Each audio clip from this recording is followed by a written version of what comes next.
It's your buddy Peace and Harmony here with you here today.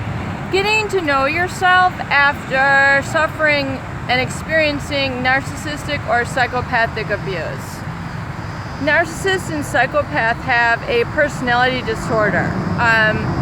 We know that through our videos here and our study and research. They can be what we thought were going to be lifelong relationships to us. Some people have a psychopathic parent or a narcissistic parent, and this is a very difficult situation when you're really close and intimate with these type of people, because you obviously need them, or you have really thought that you could rely on them for a significant partner and part of your life. And so realizing that this was the issue, or this is the issue all along, can be quite a blow to one's esteem, towards one's stability, towards your happiness, towards being able to focus. And the good news is there is solutions.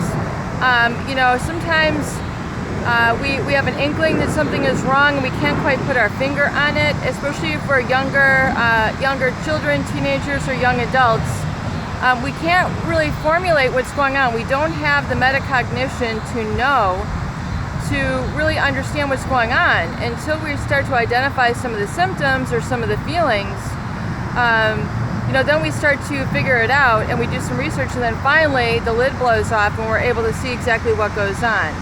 However, one of the main issues is that people tend to live in denial and suppress or repress their emotions because they don't want to deal with it. It's just too painful. So they'll do all sorts of maladaptive behaviors, like going out and trying to serial date other people, spend all sorts of money on things that they don't need, maxing out credit cards, doing drastic situations, overeating, drinking a lot.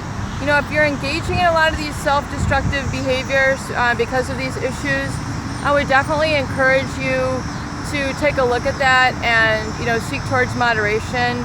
Only you know if it's an issue, and if you think it's just taking the edge off, think again, because if we're overusing these sort of substances, it's only going to take a toll on you and really start to destroy your internal organs.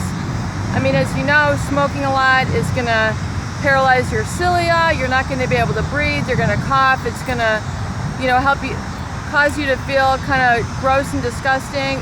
Same thing with drinking a lot. I mean, it does a number on the liver, and everybody likes to go out and have a social drink, but when oftentimes what we find is that people who have gone through quite a bit of this encountered these sort of maladaptive people, and they've been used or exploited or really hurt emotionally, I mean, in such deep ways, that they tend to reflect this in their social behaviors, which means they start hanging around the wrong crowd, or they stop going out and drinking too much, or getting involved in drugs, other maladaptive things.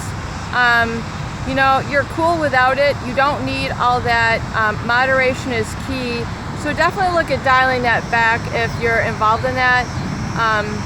Just a word to the wise, and we can discuss that whole issue and that cause, that's a symptom of a cause in future videos. But what I really want to discuss is getting to know yourself after experiencing and kind of growing up or growing with a significant other, boyfriend, girlfriend, spouse, who was once a boyfriend or girlfriend and now maybe you got more intimate with, or maybe you got married to them. Had a home, a family. People have all sorts of different depths of involvement with them. And how to get to know yourself after encountering this type of person. It's, a lot of people, they find it very difficult to, keep their head up. They find it very difficult to carry on in life. I mean, their body feels heavy, their emotions feel heavy. They feel like life isn't worth living again. They can't see the forest for the trees. They can't see the good in life. It's like literally they've there's a huge, what they call a emotional fog, or like a depression, or like an anxiety or a despondency that can occur. And although that this is, natural after, experiencing such news, I mean, it's obviously a shock to the system. But, you don't want to stay there for too long. You want to try to pull yourself out of that. And I want to give you some tools on how to be able to do that. I myself was in situations like that where I never thought I would heal. And I'm very obliged to say that I actually have come out the other side. Absolutely, positively amazing. Never thought I would be able to heal. I'll go into my story, some other time. Not super important right now, but I never knew it was possible. I never thought it was possible, but it is. So I'll go into more of my story, but in another video. But I want to help you kind of get to know yourself outside of the abuse, after the abuse, or to get you through the abuse. And if you're in that despondency stage, you're having trouble kind of getting it going, we definitely recommend using some really proactive self-talk. Whoa, peace and harmony, what does that mean? Proactive self-talk can be very important to helping you kind of get motivated when you feel very despondent. So using little tricks for yourself. Suppose you feel like I just want to crash on the couch. I want to stay in bed all day. I don't want to take a shower for 4 weeks. I mean, I want to, order pizza and have it delivered, and I don't want to leave the house. I mean, I get that sort of depression, that despondency. However, that's not, that's a PSTD type of symptom and a depression symptom. And you want to kind of use some tools here. These are kind of some esoteric tools. Sure, you can, schedule a doctor appointment and they can discuss that with you, but I find a lot of them, are not trained in a very specialized area. So I really hope these, such as this, so I hope these tools can help you. For example, if you feel so stuck that you cannot get, you can't see to the other side of it, it's hard to get off the couch, it's hard to get out of bed, it's hard to get yourself dressed, it's hard to get yourself some food. Use little tricks. Use these couple little tricks that I'm going to share with you. And I believe that they do this type of thing. I've not been an alcoholic, but I do believe in Alcoholics Anonymous. They do a similar thing where it's 1 day at a time, 30 days at a time, 90 days at a time. I would recommend a similar type of format.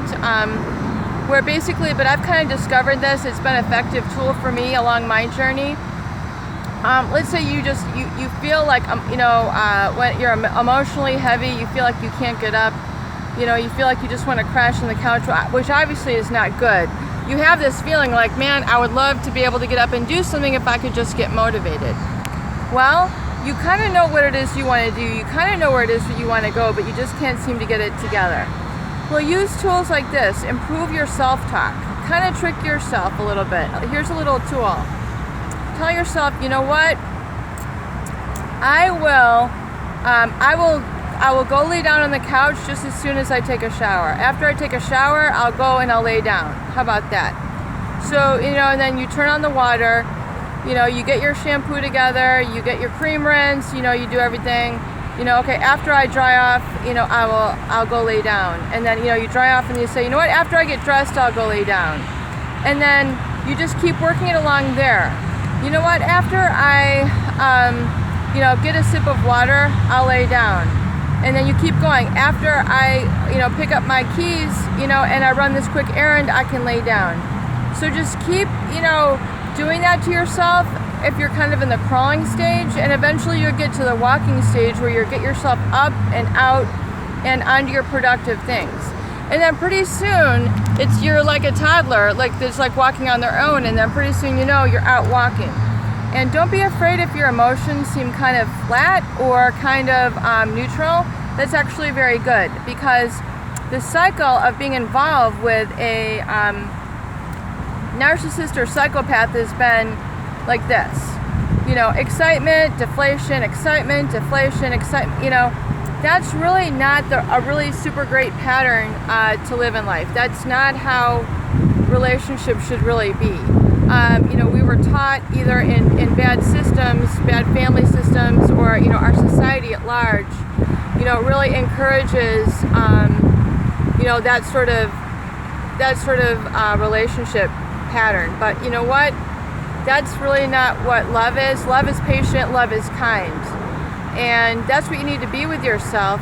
Encourage yourself and don't be afraid of just kind of coasting along and in a kind of a mellow pattern, observing, taking things in with little bursts of happiness and joy, and coming down, joy and happiness, you know, and it'll start to kind of even out a little bit. It'll kind of begin to be kind of a new baseline for you. So look at it changing up some of those self-talk and get yourself up on your feet and out enjoying a little bit of the good that life has to offer. And suddenly you'll discover you got yourself motivated and you're back on the path. Peace and harmony here with you here today. Please share and subscribe for more great tools, videos, and discussions. Make it a beautiful day.